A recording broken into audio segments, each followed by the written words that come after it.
When your old career gives you lemons, throw in some ice, mix in some vodka, and call it a podcast. From the Mac of All Trades studio in Fairport, and driven by Victor Chrysler Dodge Jeep Ram, it's Billified, the Bill Moran Podcast.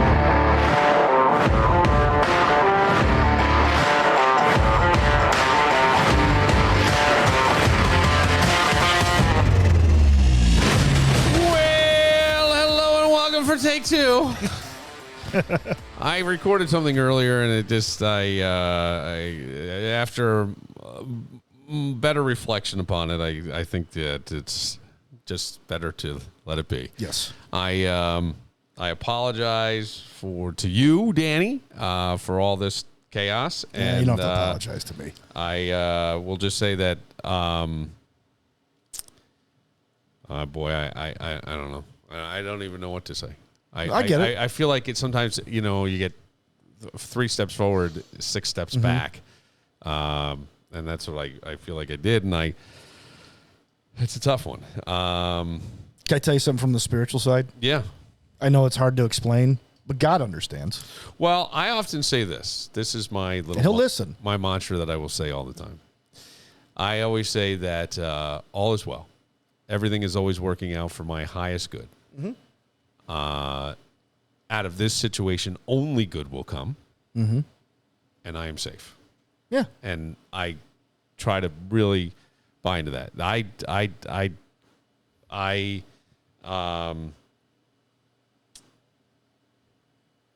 think that there are things that I can't really get into here, but sometimes it all just comes in and. Yeah. Then the shit flies, and there have been things residuals that are done that have been done already that I'm hearing from other people. So, you share a lot on this show. You don't have to share everything. No, so it's all good. Yeah, it's all good. Yeah. You can read the bottom one there, and that'll show you.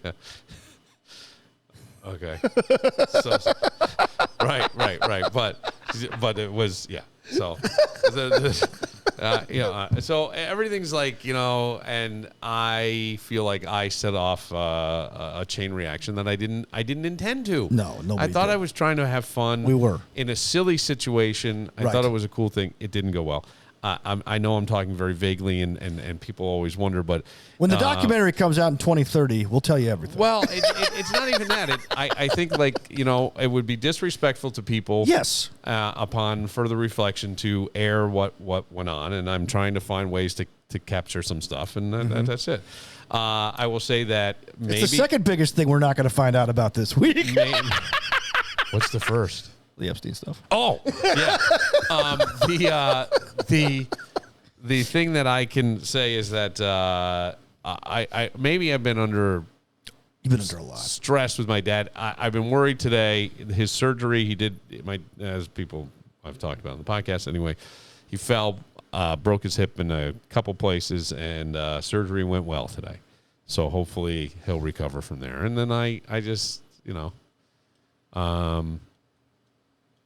I guess that sometimes these are good little readings on yourself. I thought I was in a better place than I guess I am. That's all I can say. I'll say this. Right? When I didn't handle something well, and I should have. I'll say this. Given all you've been through in the last day, the last week, the last month, the last few years, there is no person that I could, if I had to have a draft for, who could handle all of this, and I had the first overall pick, and I know you and I have not always seen eye to eye over the years. There was a time where we didn't talk at all. If there was one person that I had the first overall pick to handle all this situation, handle it as well as they could, it would be Bill Moran. No, thank you. I don't know. I don't know. I will see. By the way, Danny's hat, I didn't realize that it's the Newark Pilots. Yeah, I didn't know that. So I didn't know either until about 2017. Yeah. But yeah, so Do you remember the old New York Penn League? You probably remember the New York Penn League growing up. It was A-ball and double-A baseball teams in New York State and Pennsylvania that would feed players to the majors. Newark actually had a team that was, I think, in the Milwaukee Brewers maybe the Baltimore Orioles system, one or the other. And there were a couple of guys who came through Newark and ended up playing, in the bigs. Not Robin Yount. Maybe it was, Robin Yount played for them. And then a lot of guys who end up with the Cincinnati Reds, like Pete Rose and others, played for the Geneva Red Wings.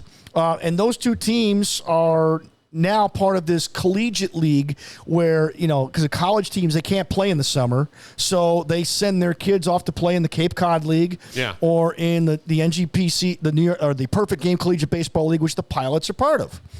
Yeah, I had no idea. I love the logo. Yeah, when the New York Penn League folded. Do they have a stadium? Yeah, Coburn Park. Okay. Coburn Park. And what's funny is that it's an incredibly well-manicured park. The guy who does the mound for them used to travel to Nolan Ryan's games and do his mound for him. Really? Nolan Ryan had a very specific way of doing things, and he liked the way this guy did the mound, and this guy did the mound perfectly for Nolan Ryan, and he still works for the Newark Pilots. Very sharp dude. And he lives in Newark? Yes, he lives in that area, yeah. How the hell did we get that guy on the podcast? Yeah, I know, right? I'd like to get the owner. Bob Omen's the owner. Bob Omen owns the Pilots, the Geneva Red Wings, and the Auburn Doubledays.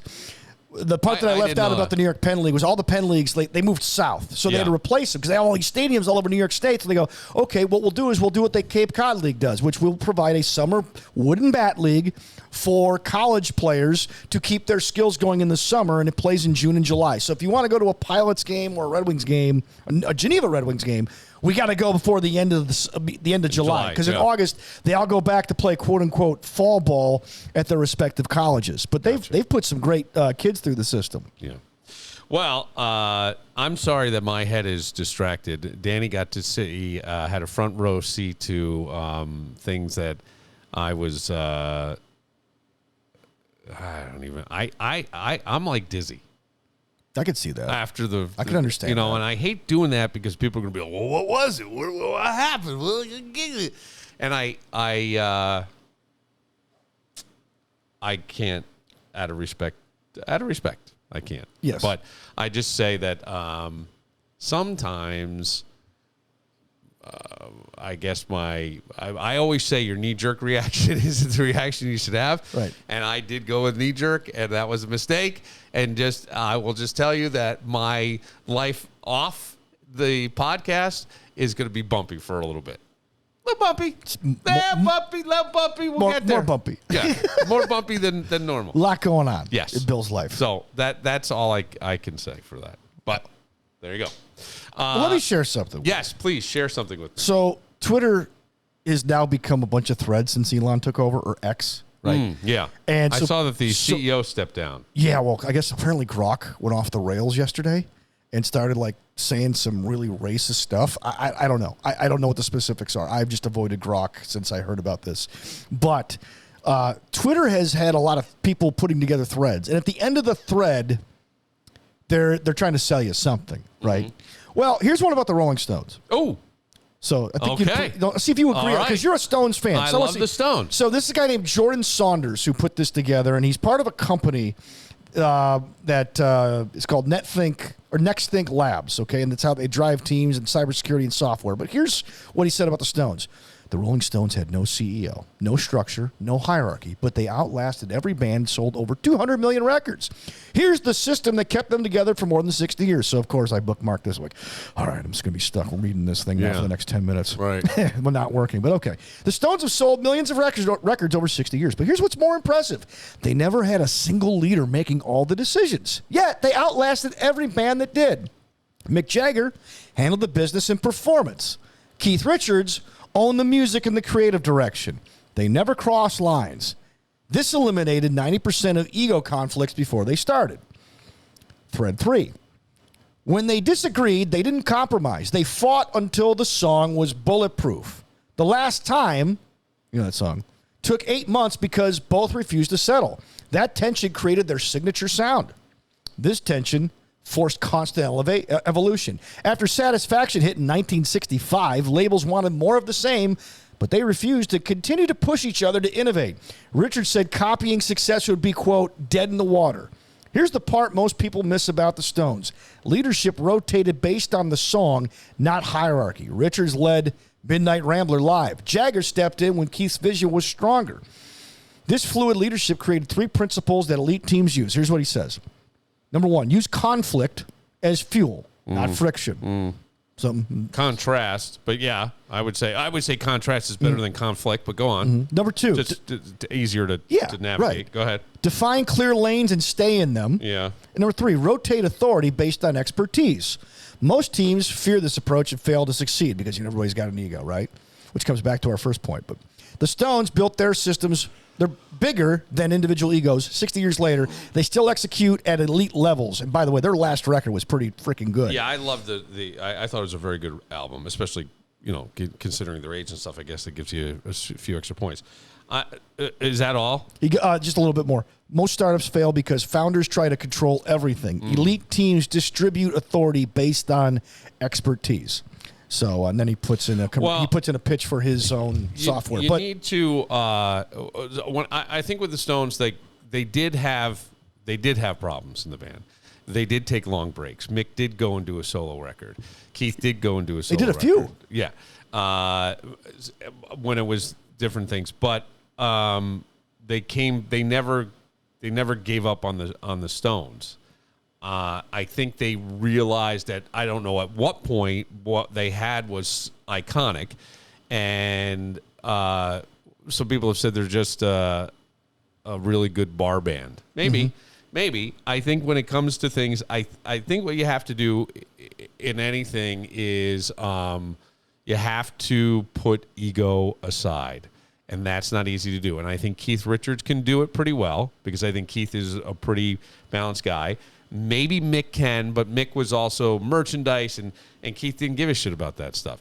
In terms of the sound, it's probably true that Keith did most of the driving on that. I think a lot of times, like even Exile on Main Street, and I talked about this a couple nights ago, Mick Taylor, nobody got writing credits but Jagger and Richards. That was part of the deal. That was the deal. You are in the Stones, that's how it works. Taylor got writing credits when he was in the band on one song, Ventilator Blues, which is really about the air conditioning going down and your instruments warp and all this stuff. I think we talked about it. And I think that song was Mick trying to fit the lyrics to what the riff. Well, so you're right. The creative bent was that style. I don't know. I think a lot of times if you're going to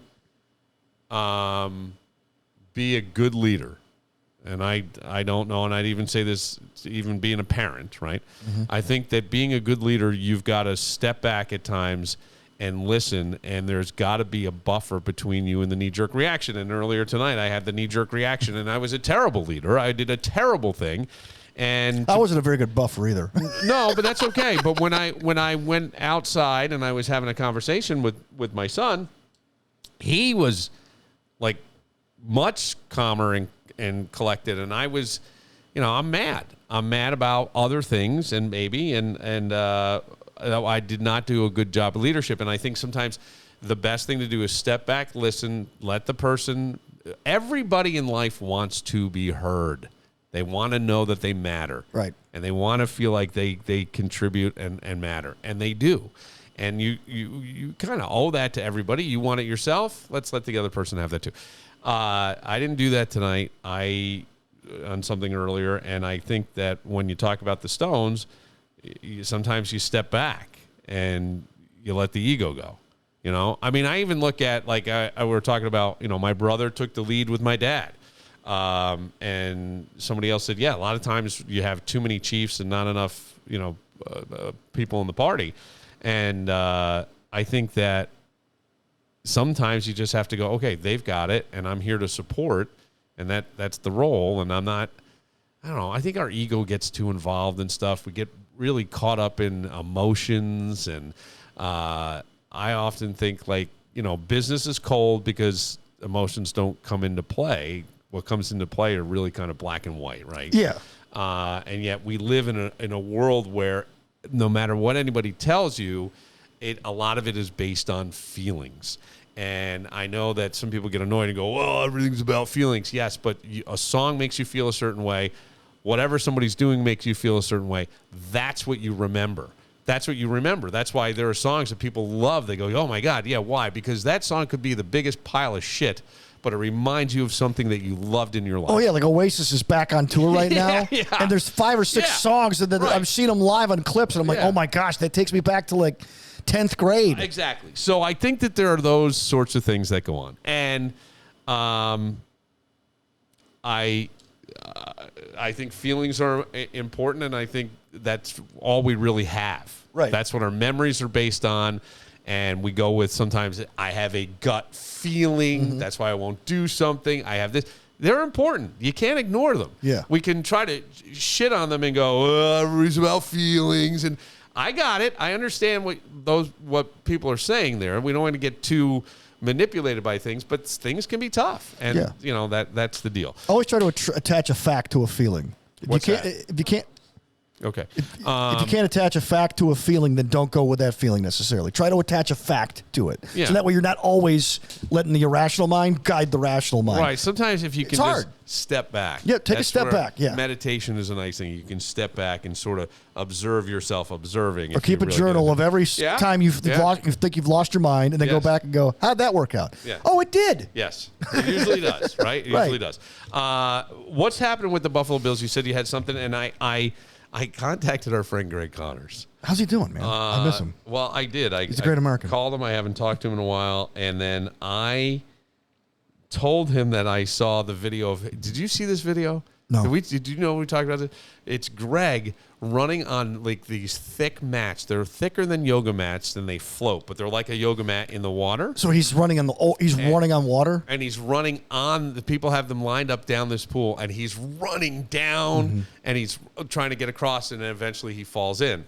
So I sent him a little joke. He goes, "Where did you see it?" And I tell him, and he goes, "Oh, that person has me blocked."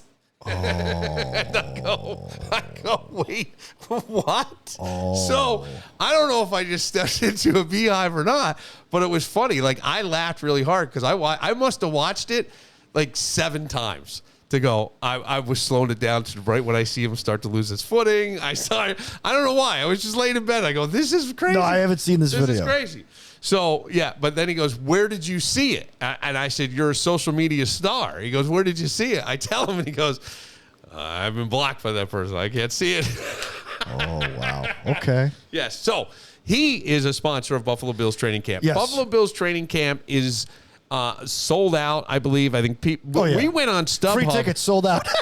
But StubHub people are selling them for like $150, $250 to watch practice. So, well, I will say, we talk about practice. I don't think most people know what they're watching. I don't. Yeah, because they don't come out and announce what's going on. It's like I can't tell. Is this for Josh and the receivers to get on the same page? Is it 7-on-7? Is it special teams? Yeah. Okay, here's one clue. When they put on the funny caps, like the color caps, not the beehive caps for practice, that usually means special teams. Okay. Because guys on offense and defense both play special teams on the same side. So we know that. Usually it's 7-on-7 drills, quarterback drills. But, yeah, you really don't know what you're watching. And, by the way, the real practice takes place when nobody's watching. Mm-hmm. This is a marketing tool. They're working out and they're working on stuff, but none of the stuff that they're doing at camp is ever going to see the light of day, typically, except for field goal kickers, in a game. It's just not. Unless they want people to think they're going to do this and just give them something to think about, if that makes sense. Right, it does. So, but I wrote 3 articles in the Times in Wake County. A column about why the Yankees should sell at the deadline. And I also asked a game called Really? Like, in other words, some statements were made this past week. And I'm like, really? But the big one was 10 Buffalo Bills camp questions. Because by the time the Times comes out on Saturday and it gets mailed on Monday, camp's going to be a week away. So we want to be ready for camp. And basically it all hovers around Hard Knocks. Yeah. What is Hard Knocks going to be covering? Right. You know? And I don't know if you saw this story today. So the question 10 was, how will this impact? We've gone over that. But the other question that I asked is like, will James Cook's contract be an issue? Now, I don't know how true this is. Trainwreck Sports tweeted this out. Apparently, somebody walked up to James Cook and asked for an autograph. And he was kind of miffed about it. Now, players can get miffed because they get approached all the time. I have no issues with a player who doesn't want to sign an autograph because it's their time and you're bugging them. But he asked for, according to this story, and I don't know how true this is, he asked for money for it. And so people are saying, man, he must really need that $15 million a year if he's asking people, because the guy offered him $20. He goes, that's all you got? Yeah. And I don't know how true that is, but I mean, that's going to be something that they're going to focus on. They're going to focus on this Maxwell Hairston lawsuit that's come up. It's not going to affect his play on the field because they can't suspend him. It's a civil case, and it'll probably take place after the season. But they're going to focus on that. They're going to focus on Josh Allen's nuptials. They're going to focus on this wide receiver room. Oh, yeah. They're going to focus on this wide receiver room. Okay. Which, by the way, ESPN ranked as the 28th, quote, best in the NFL. Okay. Now, here's the thing. I don't think they have a great receiver room, but 28th? Are you kidding me? Well, let's see what Josh can do. If even three of those dudes. I hope that becomes. Well, that's the thing. You have the MVP of the NFL throwing to a bunch of schmucks. Bulletin board material. And I put that in there. That becomes to fire you up. Right. Right? Because here's the thing, though. They got guys who were hurt last year who are coming back, like Curtis Samuel, who are very fast. Keon Coleman's got to take that leap as a sophomore. They say he's getting bigger and stronger. Dalton Kincaid has to be more injury-free and take that leap in his third year, right? But also, you brought in Josh Palmer and you brought in this Elijah Moore kid. If even three of these dudes live up to their potential, who's beating this team? I agree. So camp's going to be fun this year. Grab a Snickers. All right. Camp's going to be, and by the way, if they win the Super Bowl this year, guess what HBO's going to have next year for Hard Knocks? The Buffalo Bills. Part 2. Why wouldn't you? Yeah. No, you know how superstitious these guys are? Yeah, that's right? true. That's really true. Can we do a sequel? We've never. But if you want to have a comparison, go back and watch the Rex Ryan Jets Hard Knocks. If you have HBO Max, go back and watch that one because that team had the most potential to do something. I mean, remember how hyped up they were? Remember when our friend Toothless Eddie went to jail and thought he was going to be allowed to watch Jets games on Monday nights, and they said no. They threw away the channel changer and made him watch the Discovery Channel. Yeah. Okay, and it wasn't Anthony Bourdain Discovery. It was like dinosaurs type of stuff. I forgot. But like that year, the Jets they went all the way to the AFC Championship game. So that may be the model of how this Hard Knocks can work because they haven't had a team that good since. I like it. So those are my thoughts. We're gonna. I know I'm headed to Rhode Island. I know this is a short one. We had a very bumpy. I don't even know what I'm walking out of here and into. What you cry about today, you'll laugh about tomorrow. I hope so, Dan. I hope so. And you will. Yeah. For Dan Barillo, I'm Bill Moran. See you, hopefully, tomorrow. I woke up in a hotel, didn't know what to do. I turned the TV on and wrote a letter to you. The news was talking about a dragnet up on the interstate. Seems they were looking for